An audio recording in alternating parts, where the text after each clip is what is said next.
मेरी इस घाघर को उठवा दो। अगर मैं समय से अपने मालिक के पास में नहीं पहुंचा तो वो मुझे बहुत ही तंग करेगा, बहुत गालियां देगा, क्योंकि तुम नहीं जानती हो। अरे भूलो नहीं है शान तुम्हारा, पे उठो ना बैठो जाई।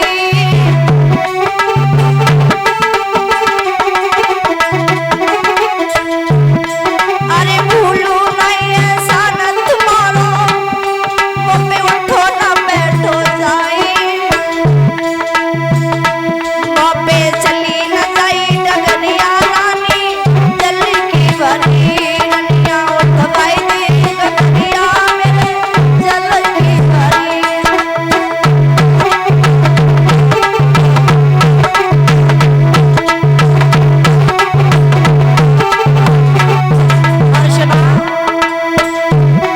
अरे कालो भंगी को मीनो कर, मुई पल पल देवे गारी।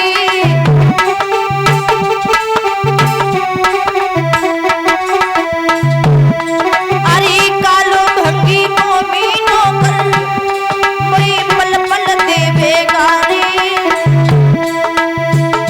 होले में डंडन से खबरिया मेरी जल की भरी रनिया।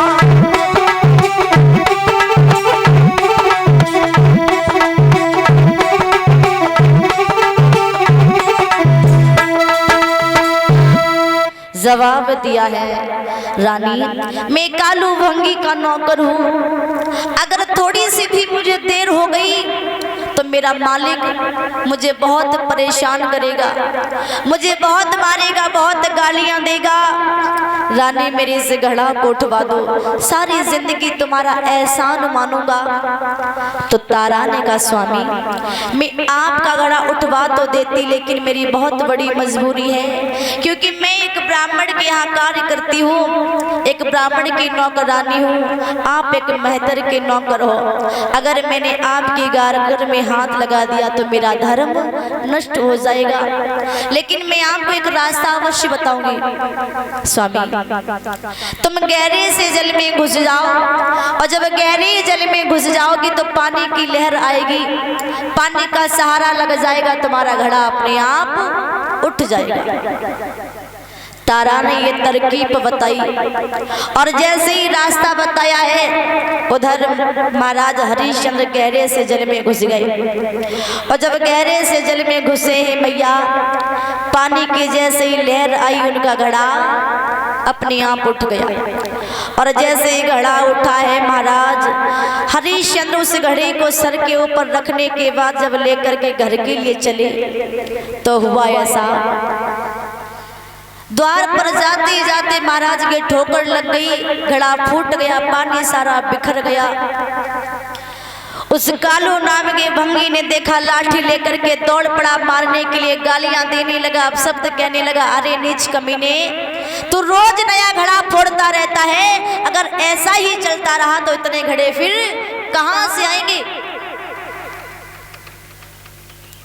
महाराज हरिश्चंद्र शर्म करके बैठ गए, बोले स्वामी धोखे से मुझसे ये घड़ा फूट गया है। और हरिश्चंद्र की ओर देखा है, मेहतर ने जवाब दिया, नीच लगता है, तूने क्या कुछ दिनों से भोजन नहीं किया? अरे जब मैंने तेरे लिए दुकान नियुक्त कर दी, लेकिन तेरी दशा देखकर तो ये लगता है कि तूने न जाने कितने दिनों से भोजन नहीं किया।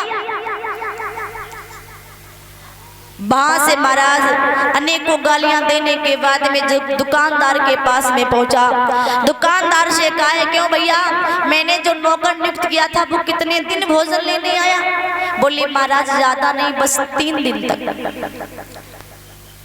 जब इतना वचन सुना है मेहतर मन ही मन विचार करने लगा, ऐसा सेवक जीवन में कभी मिलने वाला नहीं है जिसने निस्वार्थ मेरी सेवा की, कभी मुझसे कुछ नहीं कहा, और मैं रोज उसे गालियां रोज अपशब्द कहता रहा, लेकिन उसने कभी मुझे भूल कर भी जवाब नहीं दिया।